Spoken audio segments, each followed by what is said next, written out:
Olá, alunos do Instituto Federal de Educação, Ciência e Tecnologia do Piauí. Eu sou o professor José Rajumar e estamos aqui com mais um vídeo das nossas sequências didáticas na disciplina de Físico-Química. No vídeo passado, nós falamos dos casos particulares de entalpia: calor de reação, calor de formação, entalpia padrão e assim discutimos os vários casos dependendo do ponto de vista, por exemplo, a energia de ligação. Hoje, nós vamos avançar um pouco mais aqui em nossos estudos, falando agora sobre a lei de Hess, ok? Bom, do que trata a lei de Hess? Vamos acompanhar aqui e entender esse raciocínio.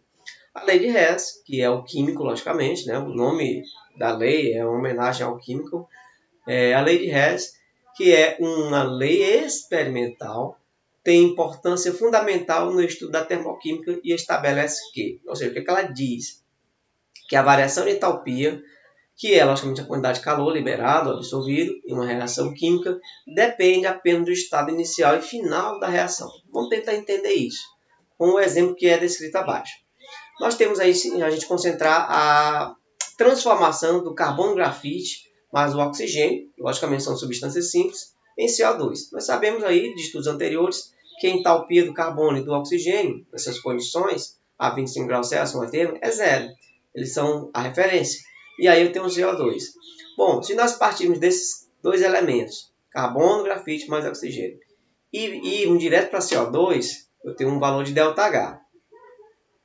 Agora, considere o seguinte: se nós percorrermos um outro caminho, do carbono grafite mais oxigênio formando monóxido de carbono mais meio de O2, e depois esses produtos vão ser utilizados como precursores para uma segunda reação em que meio de O2 mais monóxido vai produzir o CO2.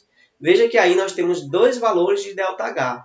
ΔH1 para a primeira reação e ΔH2 para a segunda reação. Ora, aplicando o conceito do que diz a lei de Hess, que é a variação da entalpia de uma reação que independe apenas do estado inicial, ou seja, as substâncias no início da reação, e dos produtos finais, aquela parte intermediária ali, ela não vai interferir no valor final, certo? Então a gente pode constatar isso aqui a partir desta representação. O que nós temos aí? Nós temos que o primeiro caminho, que foi carbono grafite mais O2 produzindo diretamente CO2, gerou um ΔH de menos 393,3 kJ.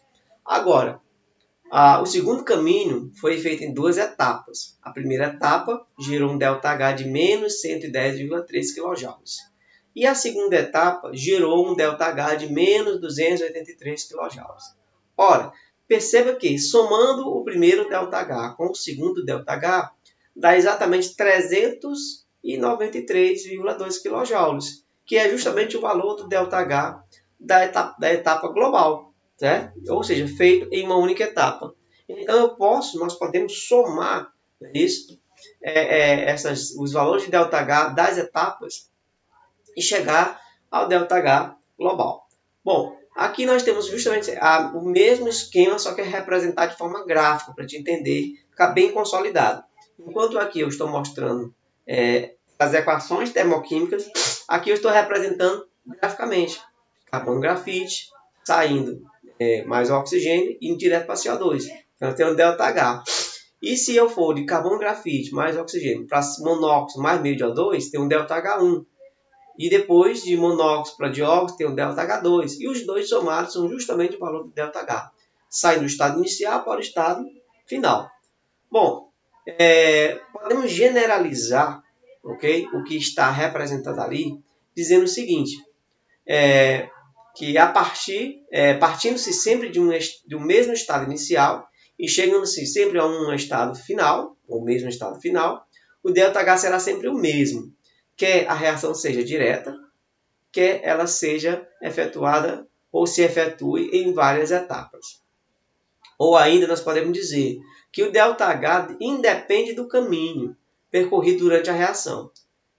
Essa constatação serve para confirmar que cada estado tem uma entalpia ou conteúdo de calor fixo e bem definido. Daí a gente poder, por exemplo, utilizar agora uma outra definição de variação de entalpia.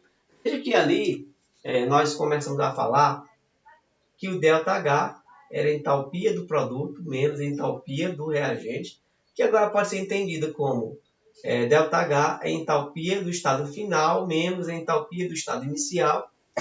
E esse conceito, só cuidado para não confundir, tá? Para não confundir com aquilo que nós vimos no vídeo passado. Eu calculei o ΔH a partir de quê?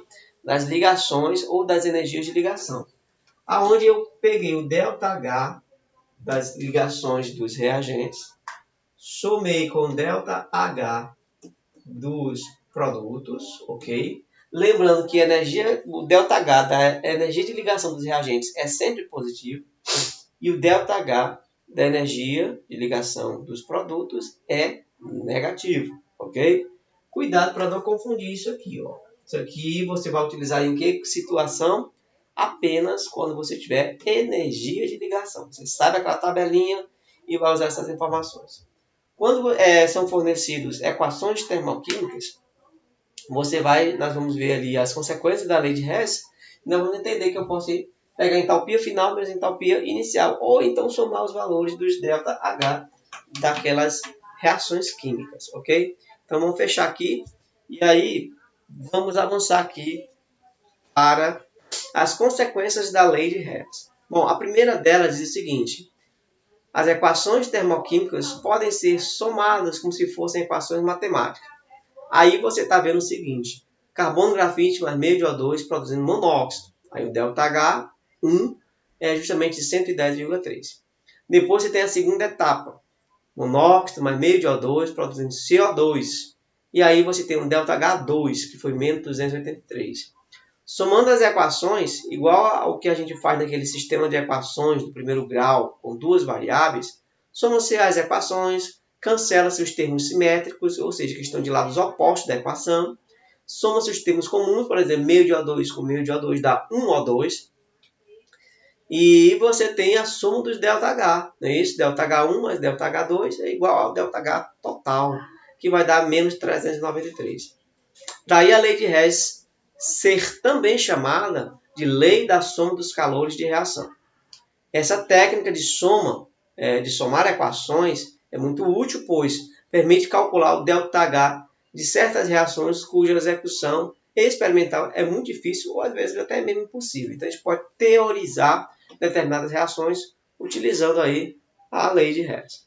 Bom, a segunda consequência, que é aquela de poder somar, a lei daquela de poder somar, diz o seguinte: invertendo uma equação química, devemos trocar o sinal do ΔH. Ora, você vai lembrar, se você não assistiu o vídeo passado, ou os vídeos passados, em que nós estávamos mostrando a representação da equação termoquímica, em que o calor para uma reação endotérmica era um reagente, então eu tinha materiais mais energia, né?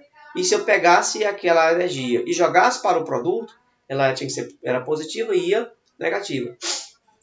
Eu também representei o exemplo de uma reação exotérmica, em que o calor era produto, eu tinha produtos mais calor, então o calor também fazia parte do produto.